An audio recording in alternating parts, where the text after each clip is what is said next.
Hola, estamos conversando con Santiago José Gangotena. Él es vicedecano de Economía en la Universidad de San Francisco de Quito. Y Santiago, uno de tus temas que te apasionan son las ciudades bajo estatuto o charter cities. ¿Cuál es el estatus de las charter cities actualmente? Bueno, actualmente ya podemos hablar de algunas que hay en el mundo. Dubái empieza como un charter city, en realidad, donde, bueno, bajo la ley Sharia no pueden tener un sistema financiero. Entonces traen a un juez de Gran Bretaña que les ayuda a diseñar un sistema legal que permita ser un centro financiero y se desarrolla.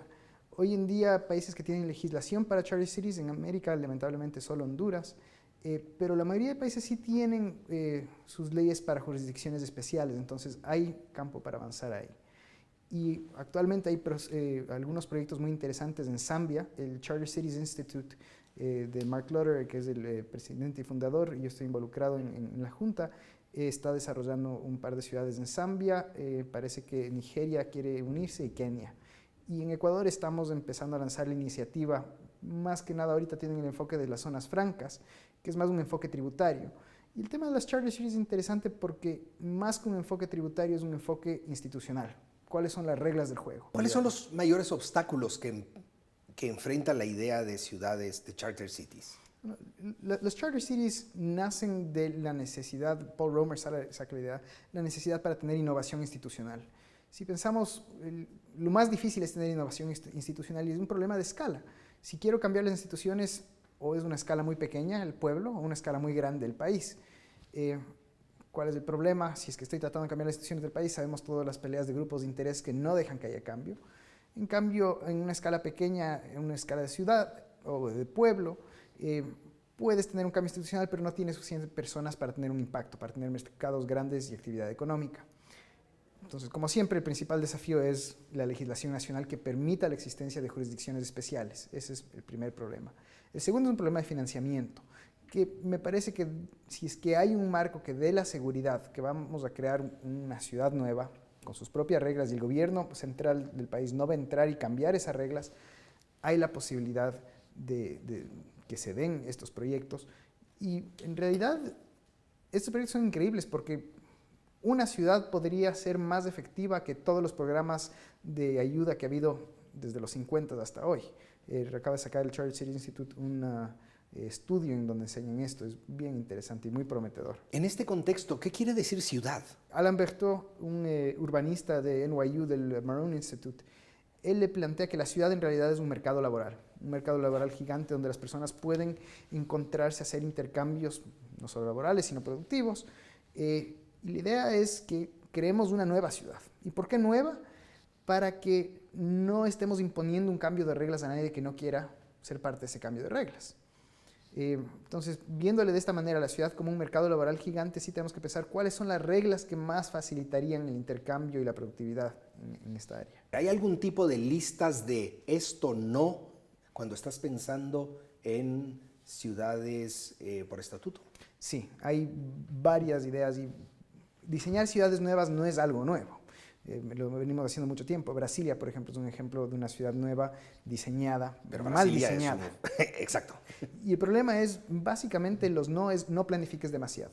Si necesitas algo de planificación, planificación sobre las reglas, a la final toda la actividad humana consiste en planificar, pero tenemos el deseo a veces de planificar demasiado. Entonces el no es no planificar demasiado.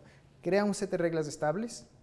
En términos urbanísticos puedes hacer el planteamiento de la ciudad, pero muy general. Deja que los usos de suelo emerjan espontáneamente en base a las necesidades y que se reciclen los usos, ¿no? La escala de tiempo es más larga en una ciudad de lo que estamos acostumbrados a ver en términos de cómo cambia la distribución de actividades económicas en la ciudad, pero se lleva a cabo muy bien si es que dejamos que los precios de mercado nos marquen el paso y nos digan hacia dónde debe ir cada sector. Esto contradice el conocimiento moderno en el sentido de que los planes de ordenamiento territorial están a la orden del día. Exactamente, esto contradice completamente bueno, hay unas corrientes en el nuevo urbanismo en donde sí están más abiertos, pero el dogma del urbanismo sí es que tenemos que tener un buen ordenamiento territorial y hay algún burócrata iluminado que va a saber cuál es, lo cual en realidad no es verdad. O aunque lo supiesen en un momento dado, no van a ver cómo puede evolucionar los distintos usos. En este contexto, ¿cuál es el rol del Estado-Nación? ¿Cuál es el rol del megaestado integrado? El rol del Estado-Nación en las ciudades bajo estatuto es dar ese marco que garantice la independencia de la ciudad bajo estatuto.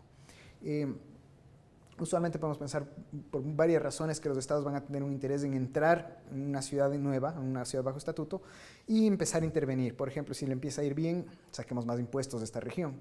El rol del Estado-Nación sería evitar la tentación para no hacer esto. ¿Y cómo podemos garantizar esto?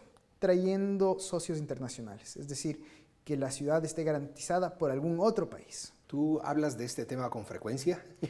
Sí.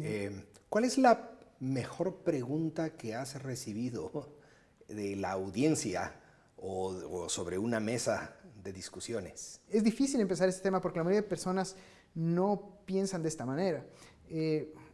Una muy buena pregunta es, bueno, ¿y quién va a proveer la infraestructura? Que es una pregunta básica en una ciudad. Y lo interesante es que la infraestructura, al igual que cualquier otro bien y servicio, va a ser provisto de manera privada por los promotores de la ciudad, ya sea una alianza público-privada o completamente privada. Pero lo bueno de las ciudades bajo estatuto son los incentivos son compatibles. Entonces, usualmente cuando las personas empiezan a pensar en ciudades de estatutos, ven una cantidad de problemas, por ejemplo, de la infraestructura, pero una vez que ya les enseñamos cómo los incentivos del promotor de la ciudad es mejorar los bienes públicos, porque de esa manera puede atraer más gente a vivir en su ciudad y básicamente es un negocio inmobiliario, va a tener ganancias por proveer mejores servicios públicos y empiezan a verle el sentido de las ciudades bajo estatuto. Mencionaste las alianzas público-privadas. ¿En qué se diferencian estas del mercantilismo?